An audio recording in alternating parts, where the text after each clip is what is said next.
Hello everyone, welcome back to my channel. আমি সুমনা। আশা করি তোমরা সবাই খুব ভালো আছো, সুস্থ আছো। আবার একটা নতুন রেসিপি নিয়ে তোমাদের সাথে হাজির হয়ে গেলাম।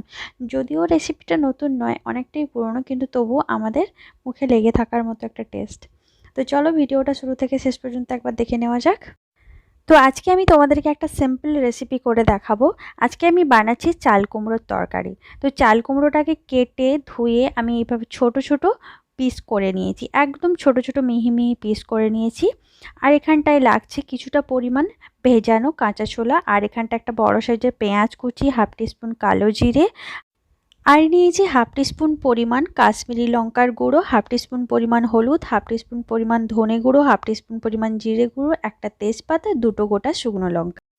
গ্যাসটা অন করে ওভেনে একটা কড়াই বসিয়ে দিয়েছি, আর তাতে দিয়ে দিচ্ছি 2 টিস্পুন পরিমাণ সর্ষের তেল। খুন্তির সাহায্যে তেলটাকে খুব ভালো করে কড়াইতে স্প্রেড করে নিয়ে তেলটা গরম হতে সময় দেব।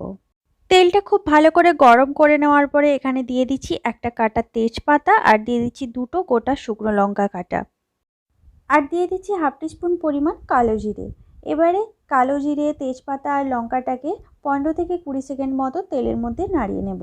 কালো জিরে আর লঙ্কাটাকে তেলের মধ্যে 20 সেকেন্ড নাড়িয়ে নেওয়ার পর এখানে দিয়ে দিচ্ছি কুচিয়ে রাখা পেঁয়াজ। পেঁয়াজটা দেওয়ার পর মিডিয়াম ফ্লেমে 2 থেকে 3 মিনিট পেঁয়াজটাকে তেলের মধ্যে ফ্রাই করে নেব, যতক্ষণ না পর্যন্ত পেঁয়াজটা সফট হয়ে যাচ্ছে। 2 থেকে 3 মিনিট পেঁয়াজটাকে তেলের মধ্যে নাড়িয়ে নেওয়ার পর এখানে দিয়ে দিলাম ভিজিয়ে রাখা কাঁচা ছোলা। কাঁচা ছোলাটাকে দেওয়ার পর আমি আবারও 1 থেকে 2 মিনিট নাড়িয়ে নেব। কাঁচা ছোলা আর পেঁয়াজটাকে খুব ভালো করে তেলে নাড়িয়ে নেওয়ার পর এখানে দিয়ে দিচ্ছি কেটে রাখা চাল কুমড়ো। চাল কুমড়োটা দেওয়ার পর গ্যাসের ফ্লেমটাকে লোতে রেখে সব কিছুকে খুব ভালো করে মিশিয়ে নিয়ে আমি এইভাবে 3 থেকে 4 মিনিট রান্না করে নেব। 3 থেকে 4 মিনিট নাড়িয়ে নেওয়ার পর এবারে গ্যাসের ফ্লেমটাকে একদম লোতে রেখে ঢাকা দিয়ে আমি রান্না করে নেব আরও 3 থেকে 4 মিনিট। 4 মিনিট পরে ফিরে এসেছি, এবারে ঢাকাটা খুলে নিচ্ছি। তো দেখো আমাদের চাল কুমড়ো থেকে কতটা পরিমাণ জল বেরিয়েছে। চাল কুমড়ো রান্না করার সময় জল দেওয়ার কোনো প্রয়োজন হয় না, কারণ চাল কুমড়ো থেকে যে পরিমাণ জলটা বেরোয় তাতেই এখানটায় চাল কুমড়ো রান্না হয়ে যাবে। তো আমি ঢাকাটা খুলে নেওয়ার পর আবারও কিছু সময় নাড়িয়ে নিচ্ছি। ঢাকাটা খোলার পর কিছু সময় নাড়িয়ে নেওয়ার পর এখানে দিয়ে দিচ্ছি হাফ টিস্পুন হলুদ গুঁড়ো, হাফ টিস্পুন কাশ্মীরি লঙ্কার গুঁড়ো।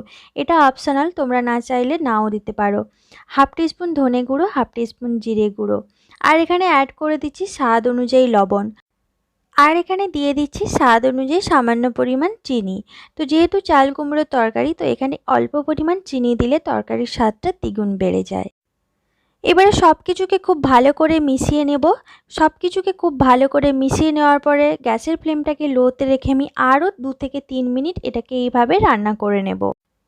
3 মিনিট ধরে নাড়িয়ে নেওয়ার পর এবারে ঢাকা দিয়ে গ্যাসের ফ্লেমটাকে লোতে রেখে আবারও রান্না করে নেব 5 থেকে 6 মিনিট। 6 মিনিট পরে ফিরে এলাম, এবারে ঢাকাটা খুলে নিচ্ছি। ঢাকাটা খুলে নেওয়ার পর আবারও খুব ভালো করে মিশিয়ে নেব সব কিছুকে।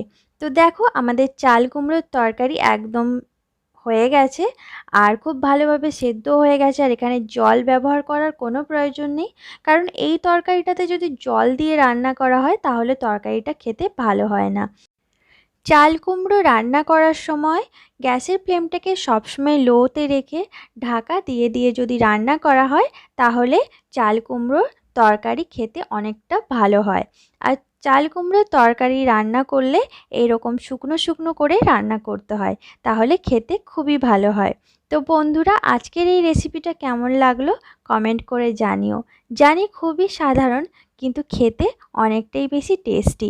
আর এই রান্নাগুলো আমরা মা ঠাকুমাদের হাতে খেয়ে এসেছি, তাই এর স্বাদ সবসময়ের জন্য অসাধারণ হয়। এই রেসিপিটি বানাতে একদম সামান্য উপকরণ লাগে, কিন্তু বানানোর পর স্বাদ হয় অসাধারণ। তো বন্ধুরা, আজকের এই রেসিপিটা কেমন লাগলো কমেন্ট করে জানিও। ভালো লাগলে একটা লাইক করো, চ্যানেলে নতুন হয়ে থাকলে চ্যানেলটাকে সাবস্ক্রাইব করে নিও। ভালো থাকো, সুস্থ থাকো, দেখা হচ্ছে নতুন আবার কোনো রেসিপিতে।